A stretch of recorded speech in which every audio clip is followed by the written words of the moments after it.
Bienvenidos a Conciencia Alterada.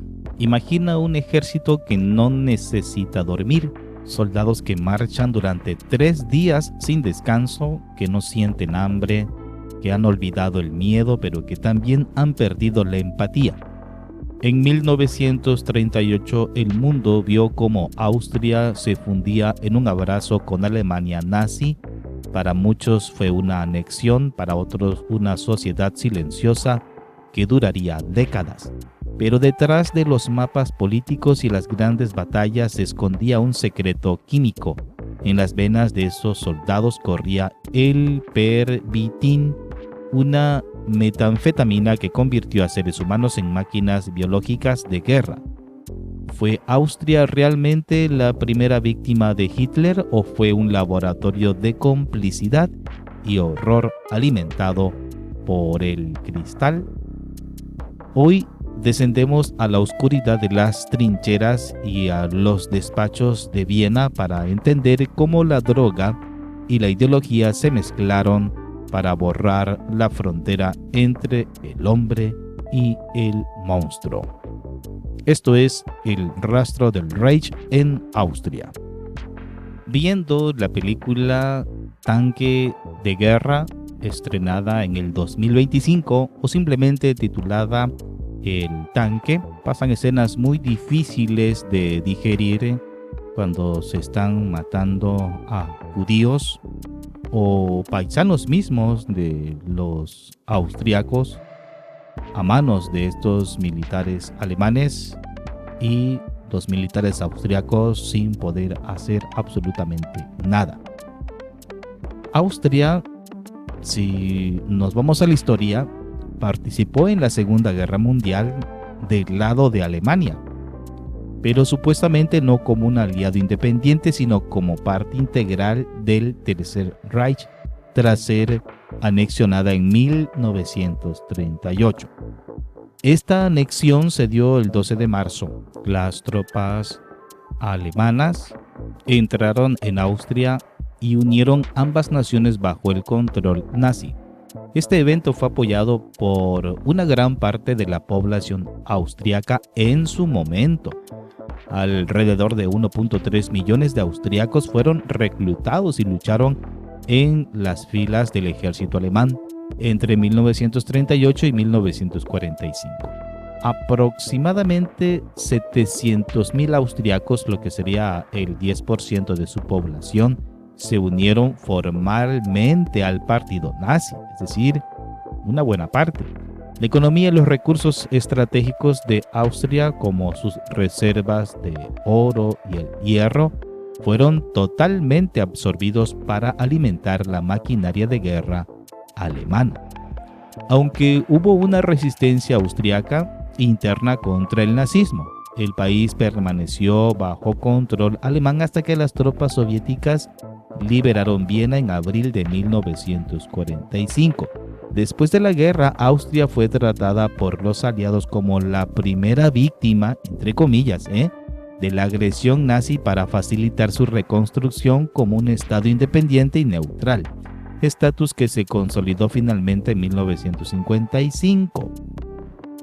Ahora bien, esto podría resultar un poco injusto porque ciertamente muchos austriacos pues ayudaron a eliminar a muchos judíos. Entonces, esta narrativa de que Austria es presentada como víctima ha sido muy cuestionado por los historiadores. Aunque oficialmente no existía como país independiente, miles de austriacos participaron efectivamente en el Holocausto. De hecho, la implicación fue profunda por varias razones. Muchas figuras centrales del régimen nazi eran austriacos, incluyendo al propio Adolf Hitler, entre otros. Los campos de concentración pues se dieron en suelo austriaco, el conocido campo Mauthausen, donde fue uno de los más brutales y donde murieron decenas de miles de personas. Así que catalogarlos como víctimas pues deja mucho que decir. Tras la anexión, la humillación y el robo de propiedades a los judíos en ciudades como Viena fue inmediata y a menudo llevada a cabo por civiles austriacos, antes de que llegaran órdenes formales de Berlín. Así que en 1943 los aliados firmaron la Declaración de Moscú, que definía a Austria como la, entre comillas, primera víctima para animar a la población a rebelarse contra Hitler. Recordemos que un 10% de la población estaba a favor de Hitler. Esto permitió que tras la guerra el país evitara las reparaciones masivas y la culpa colectiva que enfrentó Alemania, centrando la responsabilidad solo en los individuos juzgados en los procesos de Nuremberg. No fue hasta finales de los años 80 y 90 que el gobierno austriaco comenzó a reconocer oficialmente su corresponsabilidad en los crímenes del nazismo y a ofrecer compensaciones a las víctimas.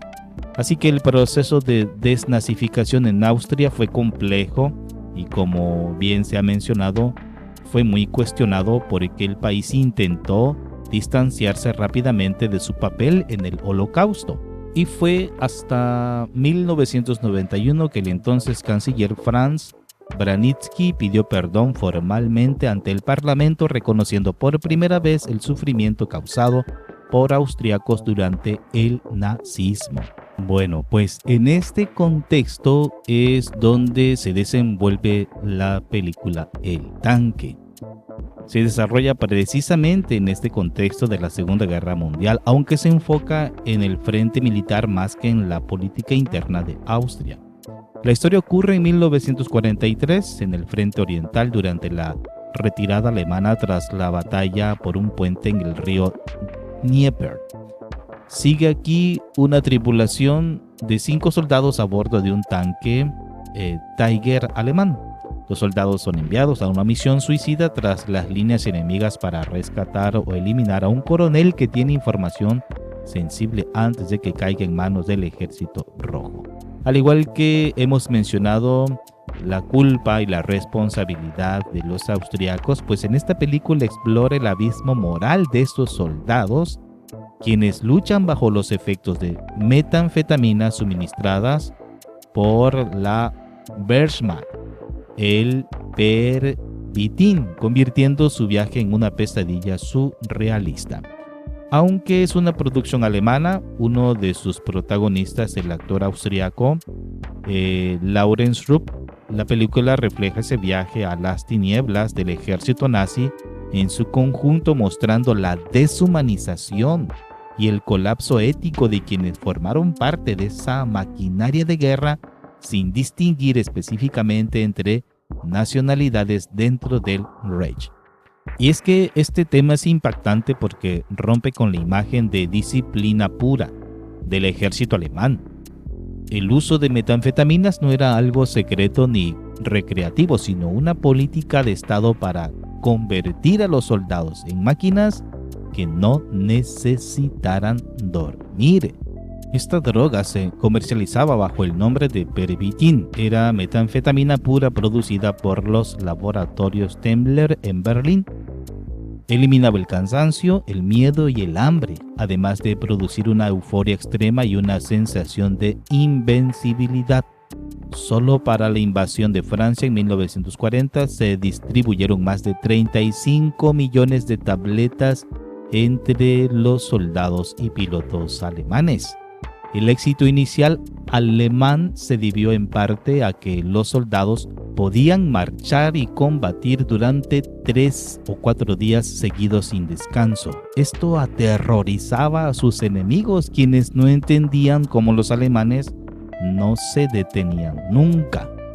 Pero esto conllevaba a un problema. Como bien se muestra en la película, el uso tuvo consecuencias terribles. Muchos soldados desarrollaron brotes psicóticos, volviéndose extremadamente agresivos con civiles y prisioneros. Cuando el efecto pasaba, caían en un agotamiento total y una depresión profunda, lo que obligaba a los médicos militares a darles dosis cada vez más altas. Hubo casos de soldados que murieron de insuficiencia cardíaca directamente en el campo de batalla debido al estrés que la droga ponía en sus cuerpos. Para perfeccionar estas drogas, los nazis realizaron experimentos inhumanos en los campos de concentración. Obligaban a los prisioneros a caminar días enteros con mochilas pesadas tras haberles suministrado cócteles de cocaína y metanfetaminas para ver cuánto tiempo aguantaban antes de colapsar o morir. Este uso masivo de drogas ayuda a entender pues la deshumanización de la que hablamos, pues ya drogados era más fácil cometer atrocidades, las que se sabe se cometieron en esta Segunda Guerra Mundial, cuando el soldado estaba en un estado de alteración química constante. Los aliados no se quedaron atrás, aunque su enfoque fue un poco distinto. Ellos utilizaron principalmente anfetaminas en lugar de metanfetaminas para combatir la fatiga de sus tropas. Y lo interesante es que en la actualidad también se sigue utilizando este tipo de drogas, pero de manera más regulada. La Fuerza Aérea de Estados Unidos la utiliza. Los pilotos de combate a menudo tienen que cruzar océanos para llegar a una zona de conflicto. El protocolo permite el uso de dextroanfetamina, un derivado de la anfetamina, o modafinilo, pero bajo una supervisión estricta. El médico de vuelo entrega las dosis exactas. Al terminar la misión, los pilotos suelen recibir pastillas de descanso, así lo llaman, para forzar el sueño y evitar que el ciclo circadiano se rompa por completo. Unidades de élite como los Navy SEALs a veces las utilizan en misiones de infiltración donde no pueden dormir durante varios días. El objetivo no es drogarse, sino evitar que el agotamiento cause errores que resulten en muertes. El debate sigue vivo por incidentes de fuego amigo.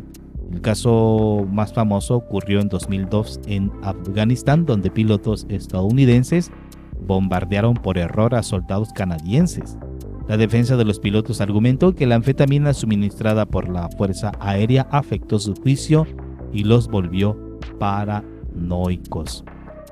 Así que, ¿qué podemos aprender de todo esto viendo esta película? Pues el caso de Austria nos enseña que las naciones a menudo prefieren adoptar el papel de víctima para evitar el dolor de la culpa. Sin embargo, la historia demuestra que la complicidad ciudadana es lo que permite que las dictaduras funcionen. Ojo con esto.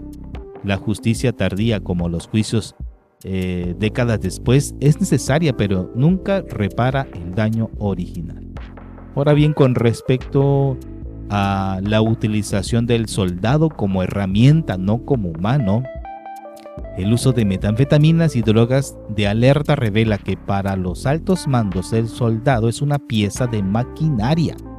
Al drogar una tropa les quita su capacidad de discernimiento ético. Es mucho más fácil cometer una atrocidad cuando tu cerebro está alterado químicamente y no sientes miedo, ni empatía, ni cansancio. Desde el Pervitin nazi hasta el modafinilo actual, vemos que la ciencia avanza más rápido que nuestra capacidad de ponerle límites éticos. El hecho de que hoy se sigan usando sustancias para optimizar el rendimiento humano en combate plantea una pregunta inquietante. ¿Hasta qué punto un soldado es responsable de sus actos si su percepción de la realidad está manipulada por el Estado? En última instancia, estas historias nos recuerdan que la guerra es un proceso de degradación. Comienza con la política, se ejecuta con la ideología y se sostiene mediante la destrucción del juicio humano, es decir, con las drogas. Así que te pregunto, ¿crees que en el futuro la tecnología como los soldados robóticos o la IA reemplazará esta necesidad de drogar a los humanos, o crees que el factor humano alterado siempre será parte de la guerra? Te leo en los comentarios. Hasta la próxima.